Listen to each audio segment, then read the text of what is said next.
Welcome, my name's Derek McLeod. In this video, I want to talk about how you produce evidence for your portfolio for those level 3 electrical apprentices. Okay, the hardest thing, and I hear it from a lot of apprentices, is getting started. Not for everyone, but for many. So it's time now to stop talking and begin doing. What I would say is don't wait. Submit the smallest electrical activity that you've done. And in that way, you'll get feedback. In that way, you learn, you become more proficient in using your smart assessor and submitting evidence, seeing what meets the standard, seeing what doesn't meet the standard, and you learn from it. So if you're waiting for a big job, don't. Just get on and submit evidence that meets the criteria from your portfolio. Okay. What I thought I'd do is we'd look at a little example. An example of a job an apprentice is given, okay, by their boss, okay, and when do you start gathering evidence, or when is evidence applicable? From the moment you get those job instructions through, from the moment you're given your work detail, there's opportunity for you to gather evidence. So we've got job instructions, okay, you might receive it by text, it might be a verbal instruction, but in this instance, I'm the apprentice, I've received an email. It's given me the address, it's given me a date, it's given me a client name, okay? It's given me a brief outline of the activity that I'm being sent to do.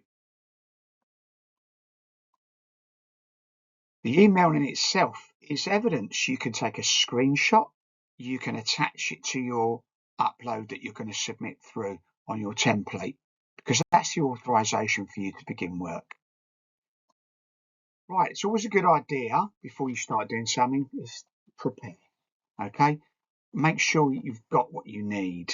What I mean by that is make sure we've got the right document. Do you know what it is you're trying to evidence? Have you actually read through? Now, on your Smart Assessor, you've got these documents, and these are taken from the resources section of your Smart Assessor, and things that I'd like to think that you're reading through would be useful for you: your workplace logbook, your qualification handbook. This is about your NVQ, so we've got 6 units for you to read and understand. Rather than asking your assessor, what is it I've got to do? You should know. You should absolutely know what it is you're trying to evidence. Okay, now it's circled here, because this is we've got apprentices on various stages, and in actual fact on different pathways. It doesn't matter now. For all of the apprentices on HRC, you're using one template. Okay, it's available on your resources. It will be listed in your resources alongside those other documents. Print it off, read it. There's a really good, at the back, at the footnote of that document is all the criteria. So you can read through your workplace logbook. I suggest you do. Your qualification handbook, I absolutely suggest you do. If you really want to be concise, everything you need to do is on the bottom of your write-up document. So take a read, look at what it is we're asking you to evidence. That way, you don't miss the opportunity to evidence as much as we can on each submission. Using the template, the current template that we're requesting all our apprentices to submit NVQ evidence on, we're going to submit evidence on this little job. It might not be an ideal example, it's just an example of a job. Okay, a very simple, small example I'm giving. So please ensure on all your submissions that we name and title it accordingly. Get your name on there, your assessor's name, your employer's name. Let's get the address of the job, the activity that you're doing. Let's get the date of the activity that you're submitting as evidence. There might be a date range. in which case put it in there.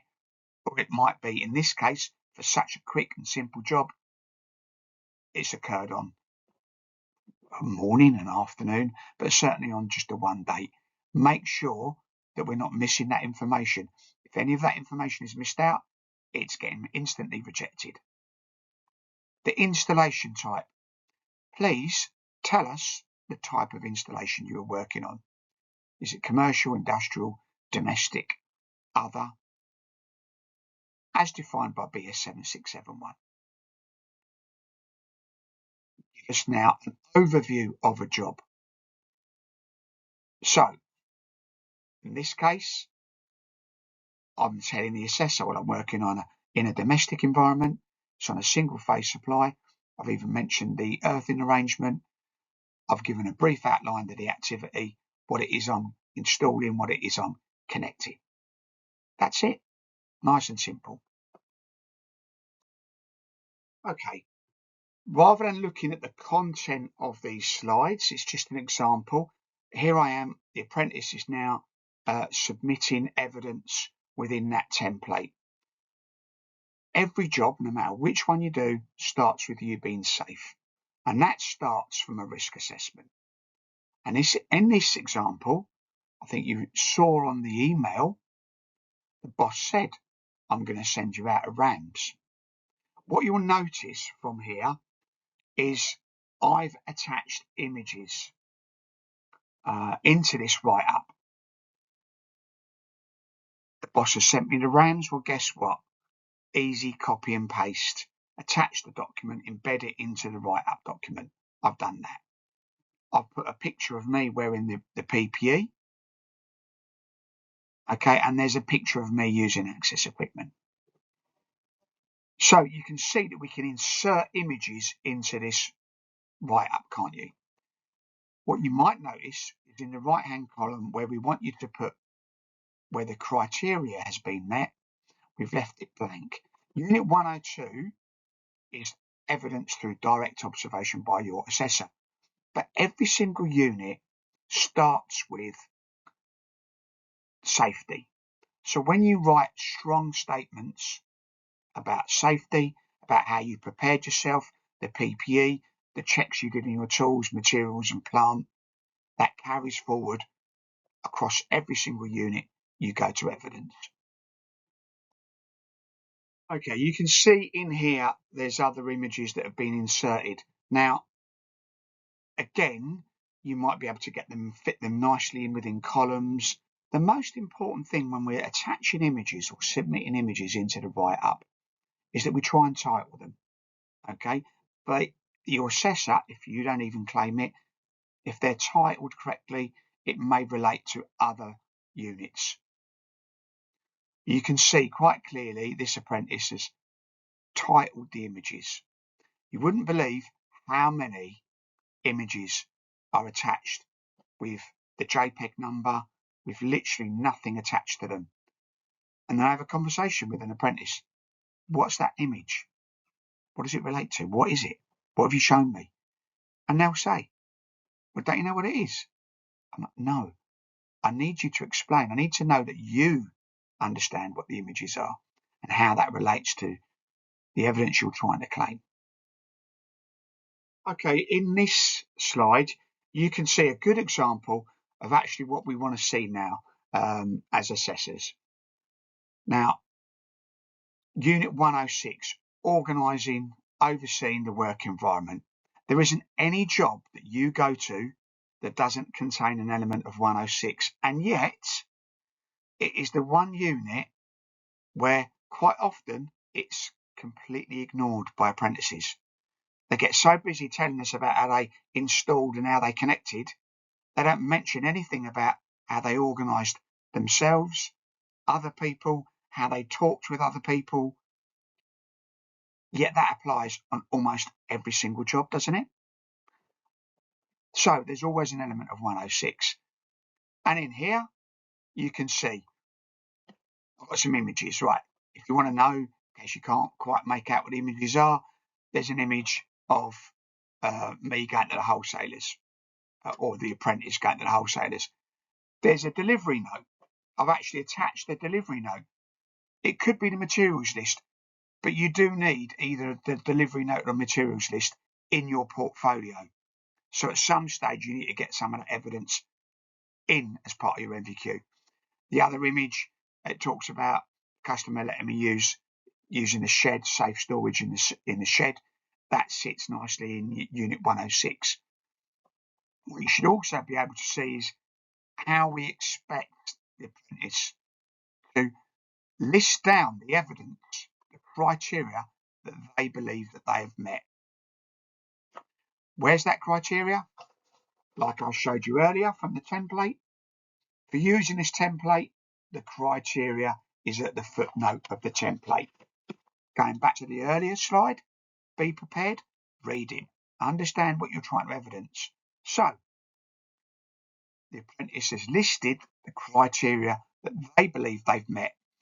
When you do that, you'll get very precise and constructive feedback. You're able to have a dialogue with your assessor. Well, this is what I believe I've evidenced. And if they disagree, they'll let you know, and they'll let you know why. And you'll be able to improve for your next write-up, or you'll be able to edit this one so that it does meet the criteria that you're claiming. Okay, and yet another unit for this particular job. So, yeah, you'd expect, wouldn't you, this apprentice on that particular type of job is going to be terminating cables. The boss already said, didn't he, in his email, we're going to have 25 16mm singles. We're going to have the 3-core flex. And you can see that the apprentice is describing how they've done that. The most important thing when you're connecting is to tell your assessor how it was safe for you to do so. In this instance, there's a strong statement. The cables connected were not connected to any supply. If you remember the email, the instructions, there would be another engineer along to actually energize, connect up to the supply. But it's still important. Here, the apprentice has explained it's not connected to the supply, so it's safe to connect to. If that's not the case, you're going to have to demonstrate why it was safe for you to connect to. That often involves voltage indicator and a means of safe isolation. Okay, so there needs to be a statement to that effect. Otherwise, we'll always assume that you connected live. So you must take time out to explain that. Thing you've noticed there's an image. It's a screwed connection, so I'd expect to see an image of the screwdriver in use and maybe the cable in this instance that's been tightened. You might want to mention torque settings.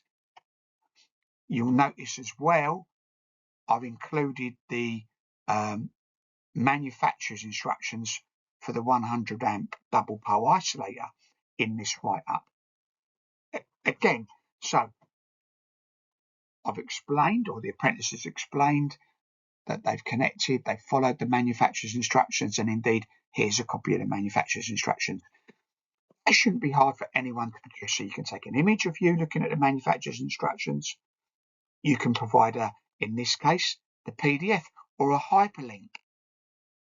We often do that as electricians, don't we, when we're on site? We often refer to hyperlinks, to data sheets when we're connecting up devices. So put it in your write-up. Okay, and I'm not putting this on here as an actual word for word example that I'd like you to copy, because you'll notice in here, in the right hand column, the criteria hasn't been listed. They haven't, the apprentice hasn't got round to that. I'd expect you to have, again, all the criteria listed that you're going to claim. Little throwaway ones in here. Again, when you're connecting, let's mention the tug test. Let's mention that the correct cables are correctly identified as per 7671. Okay, let's summarise what it is we've gone through in this presentation. Just how important it is to get started.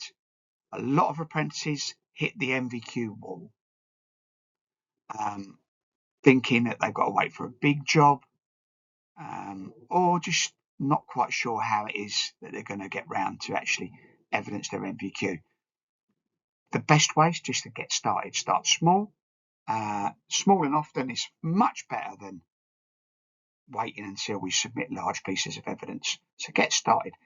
Be prepared. Emphasise that. Read up on what it is you're trying to evidence. Make sure you've got the right template. Just take some time to prepare yourself to evidence your NVQ. Use the template.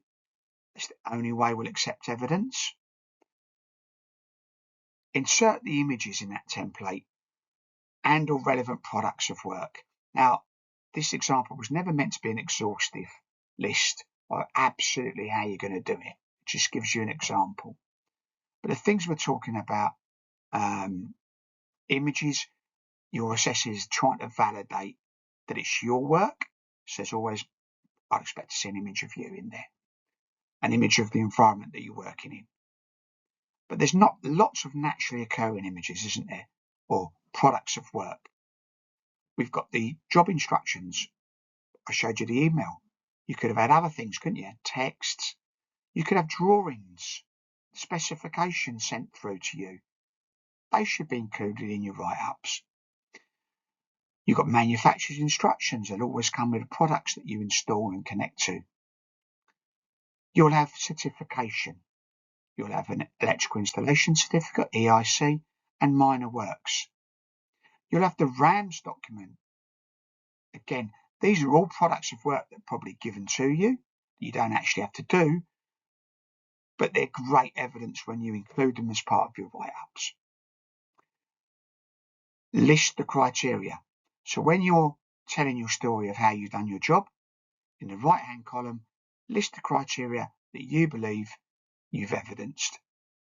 That way, you'll get better feedback from your assessor. And after all of this, make sure you're getting that NVQ evidence in nice and regular. So little and often, as I said at the beginning of this summary, is the best way to do it. So get cracking and good luck to you.